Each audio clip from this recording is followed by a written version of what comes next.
Hello my dear students, आप लोगों का इस नई वीडियो में स्वागत है। आज की इस वीडियो में हम लोग स्टार्ट करने वाले हैं irregular and illegal allotment of shares. Previous class में हम लोगों ने रीड किया था procedure of share application and share allotment, जिसमें आपके दो टॉपिक्स होते हैं। एक होता है एप्लीकेशन का प्रोसीजर और दूसरा होता है आपका अलॉटमेंट का प्रोसीजर। जिसमें से आपका जो एप्लीकेशन का प्रोसीजर है one of the important topic है, एज इसमें से एमसीक्यूज एंड 1 मार्क्स वाले क्वेश्चंस भी कवर होते हैं। तो आप वो वीडियोस देख लेना और ये टॉपिक को कवर कर लेना। फिर आता है अलॉटमेंट का टॉपिक।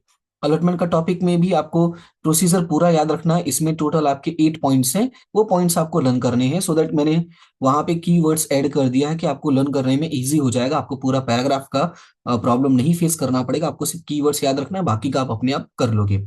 ठीक है, फिलहाल स्टार्ट करते हैं इरेगुलर है इलीगल अलॉटमेंट। अगर हम बात करते हैं कि इरेगुलर एंड इलीगल अलॉटमेंट क्या होता है, तो सबसे पहले मैं आपको इरेगुलर का मतलब समझाता हूं एक बेसिक वे में, ना कि बुकिश लैंग्वेज में जो इसमें मेंशन है वो तो हम पढ़ ही लेंगे। देखो इरेगुलर का मतलब क्या होता है, ध्यान से समझना इसको। तो इरेगुलर का समझाने से पहले मैं आपको रेगुलर का मतलब समझा देता हूं। जैसे रेगुलर का मतलब क्या होता है कि जैसे जो काम हो रहा है वैसे ही हो तो वो हो गया रेगुलर। लेकिन जैसे होना चाहिए था अगर वैसे नहीं हुआ है तो वो क्या हो जाएगा, इरेगुलर। तो क्वेश्चन अराइज होता है, सर यहाँ पे कहने का मतलब क्या है कि जो काम जैसे हो रहा था। तो याद होगा आपको, हम लोगों ने एक टॉपिक इसके पहले रीड किया था जिसमें हम लोगों ने रीड किया कि प्रोविजंस क्या क्या है। आपको याद होगा, ये रहा टॉपिक जो हमने इसके पहले वाली क्लास में कंप्लीट किया था। लीगल रिस्ट्रिक्शंस एंड प्रोविजंस क्या है शेयर अलॉटमेंट के। तो अगर ये आपके जो रूल्स रेगुलेशंस हैं, अगर आपने फॉलो नहीं किया है, उनमें से जो रूल्स एंड रेगुलेशंस हैं वो फॉलो नहीं किया है, तो वो क्या बन जाता है, इरेगुलर बन जाता है। और इलीगल का मतलब क्या है कि कुछ चीजों का होना बहुत जरूरी है, अगर वो नहीं होती है तो आपका काम स्टार्ट ही नहीं हो सकता है। और अगर आपने स्टार्ट कर दिया है तो वो अलाउड ही नहीं है, तो उसको क्या कहते हैं, इलीगल। रेगुलर वाला अगर बाय मिस्टेक इरेगुलर बन गया है तो उसको आप रेक्टिफाई करके उसको वापस आप रेगुलर में कन्वर्ट कर सकते हो। बट अगर कोई चीज इलीगल है तो आप इलीगल को कन्वर्ट करके लीगल नहीं कर सकते हो। क्लियर है इतना? तो ये थोड़ा सा ऐसे ही ओवर व्यू दे दिया मैंने। अब स्टार्ट करते हैं, मीनिंग चेक करते हैं, फिर इसका सर्कमस्टेंसेस क्या है और इसका इफेक्ट क्या है। ठीक है, अगर हम लोग मीनिंग की बात करते हैं तो सबसे पहले इसका मीनिंग क्या है। Irregular share allotment share refers to allocation of shares in a violation of statutory provisions and legal guidelines। ध्यान से सुनना, यहाँ पे जो हम लोगों ने प्रीवियस क्लास में कंप्लीट किया था कि there are some legal restrictions and provisions on share allotment by companies act and SEBI. वो रूल्स रेगुलेशंस में से अगर आपने कुछ बेसिक रूल्स होते हैं which you have to follow as a company when you are issuing a shares, अगर आपने वो सब फॉलो नहीं किया है, then such allotment fails to comply with essential regulars, making it legally questionable. Questionable बन जाता है, इट डजेंट मीन कि वो गलत ही हो गया है, आप रेक्टिफाई कर सकते हो with in a certain period. लेकिन अगर with in a certain period आप रेक्टिफाई नहीं कर पाते तो वो फिनिश हो जाता है। आपके ऊपर केस भी हो सकता है, अभी आगे हम लोग रीड करने वाले हैं उसके जो इफेक्ट्स हैं उसका क्या होता है। सबसे पहले सर्कमस्टेंस की बात करते हैं। So number one, minimum subscription not receive. ध्यान से सुनना, एज पर द रूल आपको पता है there is a minimum subscription condition that is 90%। In case if you are not receiving 90% subscription, then एप्लीके जो आपका इश्यूज का प्रोसीजर है वो ऑलरेडी वॉइड हो जाएगा, राइट। तो फर्स्ट पॉइंट ये हो गया। Now the second one is a prospectus not filed. आपको पता है हमने रीड किया था कि जो भी कंपनी अपना मार्केट में प्रोस्पेक्टस इशू करना चाहती है, they have to file their prospectus with registrar of companies and they have to take permission from SEBI, which is a mandatory requirement. ये कंपलसरी है कि आपको ये परमिशन लेना ही पड़ता है और आपको एक कॉपी वहां पे फाइल करनी पड़ती है। कहाँ पे? सेबी है, रजिस्ट्रार में। अगर वो नहीं किया है तो number three, minimum application money not collected. हमने रीड किया था कि मिनिमम एप्लीकेशन मनी कितना, that is 5% at the time of application. अगर 5% वो आपको नहीं मिला है तब भी हो जाएगा, ये सेबी का रूल है। Number four, escrow bank account not open. यानी जिन लोगों ने अप्लाई किया है, या सॉरी जिन लोगों ने अप्लाई किया पड़ा, यानी जिस कंपनी ने शेयर इशू किया है उनका किसी भी इंडियन शेड्यूल बैंक में जो आरबीआई के अंडर में आते हैं, ऐसे शेड्यूल बैंक में उनका अपना एक एस्क्रो बैंक अकाउंट होना चाहिए, सो दैट कि वो एप्लीकेशन मनी को हैंडल कर पाए। लेकिन अगर वो नहीं होता है तो भी आपका इरेगुलर हो गया। नंबर 5, नॉन लिस्टिंग एग्रीमेंट, मतलब किसी कंपनी के जो कंपनीज हैं अगर वो फेल्ड हो जाते हैं to enter into listing agreement with recognised stock exchange, in that case also no agreement with depository, हमने रीड किया कि उनको डिपोजिटरीज के साथ एग्रीमेंट भी करना पड़ता है। फिर नेक्स्ट क्या है, non compliance with SEBI guidelines, यानी जो भी सेबी की गाइडलाइंस है या जो भी गाइडलाइंस है कंपनीज एक्ट के, उनको फॉलो करना होता है। मैंने यहाँ पे क्लियरली ऊपर मेंशन भी किया था, shares are allotted without following SEBI guidelines, और यहाँ पे देखो मेंशन भी, और provisions of the companies act, मैंने क्लियरली आपको प्रीवियस क्लास में और अभी मैंने दिखाया भी कि आपको as per the rule as a company आपको इन दोनों की गाइडलाइंस को फॉलो करना पड़ता है। And the next one is a misleading information is prospectus, यानी जो आपने प्रोस्पेक्टस इशू किया है उसमें कोई ऐसी इंफॉर्मेशन प्रोवाइड किया है जो इनकरेक्ट हो, मिसलीडिंग हो, तो उसका रिजल्ट क्या होगा, जो आपका अलॉटमेंट होगा वो इरेगुलर हो जाएगा। क्लियर है इतना? सो टोटल कितने पॉइंट्स है? 8 पॉइंट्स। अगर आपने रीड किया होगा प्रीवियस क्लास, तो प्रीवियस क्लास में आपने देखा होगा इसमें टोटल 14 पॉइंट्स है, बट ये सारे 14 के 14 पॉइंट्स जो है वो कंपनी पर अलाउड नहीं, आई मीन कंपनी पर ही एप्लीकेबल नहीं होते। कुछ जो टॉपिक्स हैं वो दूसरे लोगों पर भी एप्लीकेबल होते हैं। जैसे लास्ट वाला जो टॉपिक है ये आपका प्रमोटर्स के लिए है, ठीक है। उसके बाद ये नेटवर्थ वाला टॉपिक आ गया, फिर उसके बाद इसमें एक टॉपिक था जो आपका bank account book binding building system हो गया, ठीक है। तो ये कुछ डीमेट अकाउंट वगैरह, डीमेट अकाउंट किसका होता है? इन्वेस्टर्स का होता है। तो सारे रूल्स उनके लिए, लेकिन उसमें से कुछ रूल्स हैं जो फॉलो होना जरूरी है, अगर वो नहीं होता है तो उस सर्कमस्टेंसेस में आपका क्या बन जाएगा, ये अलॉटमेंट इरेगुलर। इसमें पहला क्या है, मिनिमम सब्सक्रिप्शन, ध्यान से सुनना। नंबर 1 है मिनिमम सब्सक्रिप्शन, नंबर 2 है prospectus not file, number 3 minimum application money not collected, number 4 escrow bank account not open, number 5 no listing agreement किसके साथ? Recognised stock exchange, number 5 no agreement with depository, number 6 non compliance with SEBI guidelines, and the number 8 misleading information in prospectus. Clear है इतना? तो ये basic points हो गया। उसके बाद अगर आपका इसमें से कुछ इश्यूज होते हैं तो उसका इफेक्ट क्या होगा वो ध्यान से सुनना। इफेक्ट ये होता है, if the allotment of share is irregular, the share holder has the right to cancel the allotment and seek a refund of the amount paid. ध्यान से सुनना, अगर इरेगुलर है तो उस केस में जो कंपनी के शेयर होल्डर्स होते हैं, जिन लोगों ने बाय मिस्टेक शेयर परचेस किया है, they have a right to cancel the allotment and seek a refund, मतलब वो पैसे वापस मांग सकते हैं।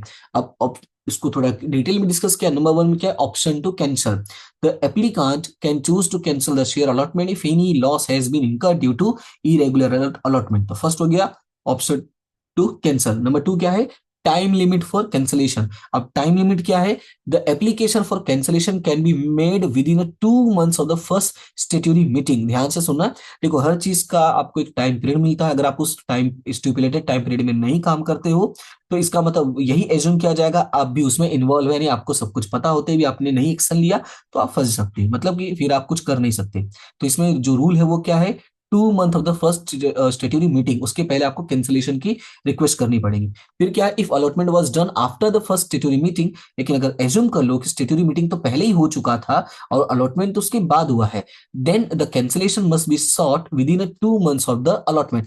इन शॉर्ट आपको जो कंक्लूजन में लर्न करना है वो क्या है? आपका 2 मंथ्स है, ठीक है। या तो स्टेट्यूटरी मीटिंग से पहले या तो स्टेट्यूटरी मीटिंग के बाद, दोनों ही केस में आपको याद रखना है कितना टाइम मिलने वाला है आपको? 2 महीने का टाइम मिलेगा, जिसको हम लोग बोल सकते हैं 60 डेज, ठीक है। ये आपको याद रखना है।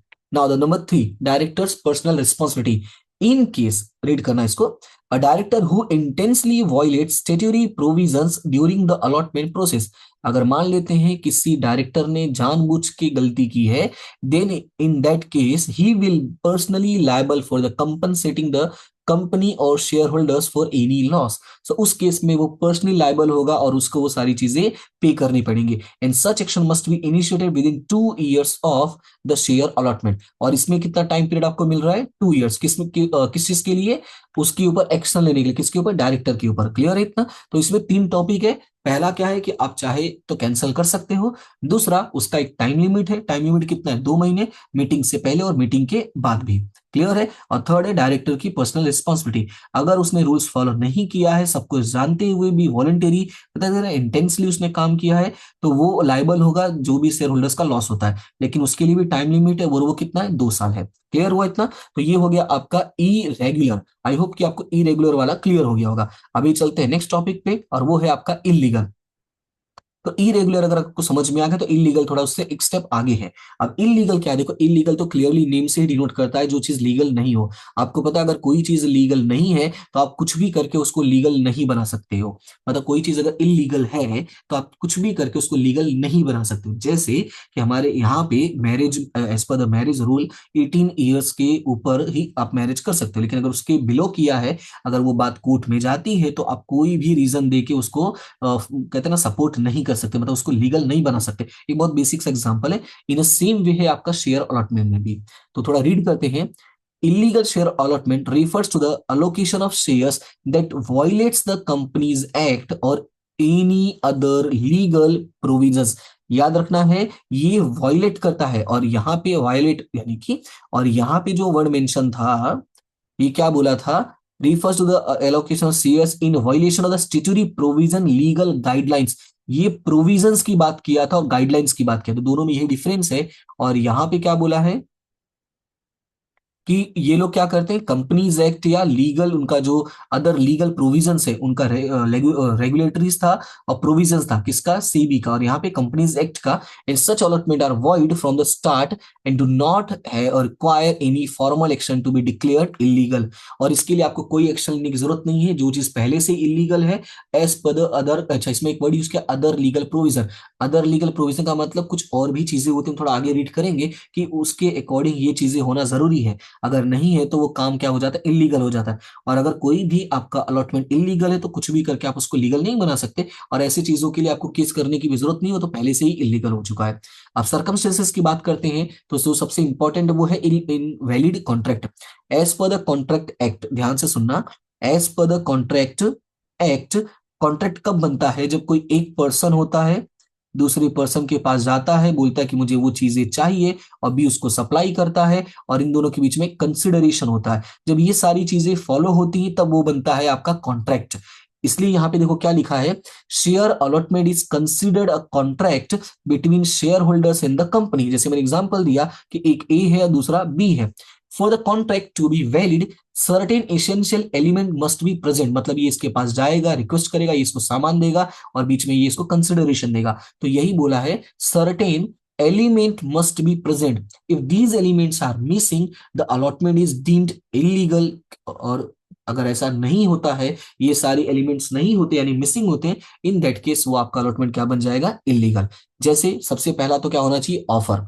ऑफर मतलब आपको शेयर्स सेल करना है, मतलब आपने शेयर्स इशू किया है, ऐसा होना जरूरी है। अगर आप इशू नहीं करते हो तो ऑफर आपने दिया ही नहीं है। जब ऑफर ही नहीं है तो एक्सेप्टेंस कहां से होगा, मतलब रिक्वेस्ट कहां से करेंगे। So investor must submit a share application which is considered an offer to purchase shares. Right? Number two, acceptance of offer. The company must formally accept the offer by passing a resolution through the board of directors। मतलब क्या है, यहाँ पे ऐसा बोला है कि investors आएंगे और आपके पास बोलेंगे सर हमें शेयर परचेस करना है, और आप बोलोगे ठीक है हम आपका जो रिक्वेस्ट है वो एक्सेप्ट करते हैं, तो वो ऑफर देंगे, आप एक्सेप्ट करोगे, तब जाके वो प्रॉपर कॉन्ट्रैक्ट बनता है। साथ ही साथ informing the acceptance, the company must inform the investors of the acceptance of the offer by issuing an allotment letter.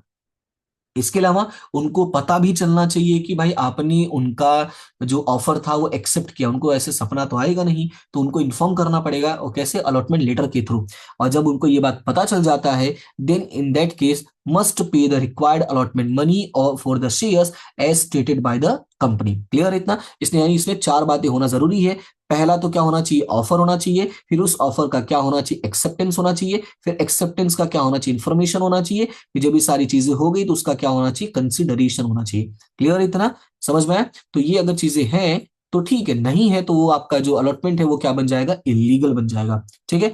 अब अदर प्रोविजंस की बात करते हैं, अदर सिचुएशंस की बात करते हैं जहां पे आपका जो अलॉटमेंट है वो इलीगल बन जाएगा। तो उसमें से नंबर वन है violation of articles of association. मतलब आर्टिकल, जो आपकी कंपनी का आर्टिकल ऑफ एसोसिएशन होता है उसमें कुछ रूल्स एंड रेगुलेशंस होते हैं, अगर आपने उसके अगेंस्ट में किया, लिखाएगा ना, if shares are allotted against the company's article of association the allotment is considered illegal. दूसरा, shares can only be allotted by the board of directors. मतलब क्या है, allotment by an individual director, कोई भी इंडिविजुअल पर्सन काम नहीं कर सकता है। ये पूरा का पूरा जो डिसीजन प्रोसेस है वो कौन लेता है, बोर्ड ऑफ डायरेक्टर्स लेते हैं, not any individual director. So allotment made by single director are deemed illegal. मतलब जिस चीज के पे हक सबका है उसमें कोई एक उसको सेल नहीं कर सकता।